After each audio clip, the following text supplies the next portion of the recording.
Dauntless is a new game that's coming up, and it's a lot like Monster Hunter, except on PC.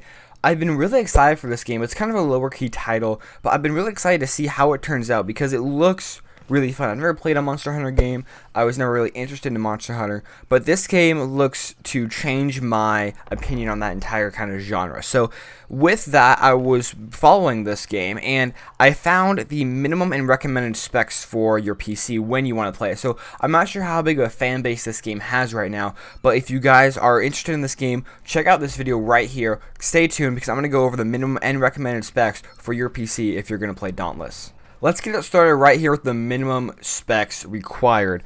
So for your graphics card, you're going to want a 660 Ti, which is running DX11, which is very, very easy to achieve. For your CPU, you're going to want an i5 Sandy Bridge, which is old now because we're looking at Coffee Lake coming out in the next 8 to 12 months, and that thing is going to be, I think, 4 generations old at this point. So that's going to be very easy to achieve if you've built a Intel rig in the last, 2 years or so. You should be fine, and even then, a Sandy Bridge CPU is not that hard to come by. They're pretty old at this point, and you probably have one in your rig. For RAM, you're only looking at 4 gigabytes, which is very surprising because a lot of games are in the 8 to 16 gigabyte range now. A lot of games are starting to recommend 16 gigabytes as the time goes on, but no, Dauntless is going to stay grounded within the 4 gigabytes and 8 gigabytes for recommended specs. We'll get into that in a second. For your OS, you're going to be looking at Windows 7, which is very easy, obviously, and DX11, which is, again, very easy. Everyone has that basically at this point.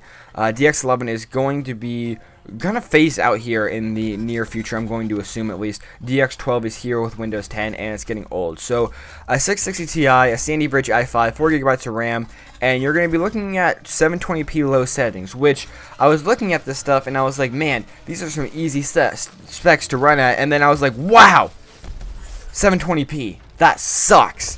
For 1080p, you're going to want something a little bit better. I would say like a 750 Ti would be pretty good. Anything in the 900 series would be good for your card, and obviously anything in the 10 series is going to run this thing very well because it is a very low-key title as far as specs go. For your CPU, if you're going to want to run at 1080, you're looking at anywhere like an i7 or a newer i5. But that's just my opinion. Let's see what the recommended specs have to say for high settings at 1080p. So your recommended specs for 1080p at high settings is going to be a 970 running DX11, an i7 Haswell, which is a little bit older than I expected, 8 gigabytes of RAM like I mentioned earlier, and you're going to want to run Windows 10. Now, this is a lot easier to achieve than you would think. A 970 is old at this point. I have a 1070 in my system, so it's old. I think the 970, I want to say, is 3 or 4 years old. I might be wrong on that. Please do not quote me. An i7 Haswell is a little bit old too. I think that was one before Skylake. I might be wrong. Again, don't quote me. I don't know my hardware generations. 8 gigabytes of RAM is, like I said, very easy. If you have a gaming PC and you built it anywhere within the last 4 years or so, you have, or maybe even like 5 years, you have 8 gigabytes of RAM, even if it's just one stick, which I highly recommend getting 2 sticks, but that's besides the point. 8 gigabytes of RAM is plenty at this point, especially for these lower key titles. So 8 gigabytes of RAM, again, not that big of a deal.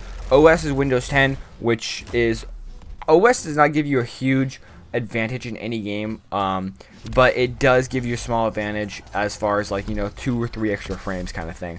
So if you have Windows 7 or even Windows 8, I don't know why you'd be running Windows 8, but if you have Windows 8 still or Windows 7, whatever, you're not going to see that much of a difference if you upgrade to Windows 10, if any at all. So I wouldn't worry about your OS all that much. For the target performance, like I said, you're going to be running at 1080p at high settings, and we haven't really seen this game really be pushed to the limits yet. We have seen a few little videos and stuff, but no, it's not that hard to run, it looks like, and it really does look like it's going to be one of those titles that you can run on your laptop if you really wanted to. With that, I want to say that I hope you guys enjoyed this video. It's very off the cuff. I'm reading it literally from the article right here. No script, no nothing. Just my complete thoughts on these specifications for the computer that you want to run Dauntless on. I hope you guys enjoyed this video. I hope you guys look into Dauntless if you haven't seen it already, because it does look like a very fun game. So with that, my name's been Zeester. If you guys liked the video, go ahead and dislike, and go into the comments down below and tell me why you rate it like you did.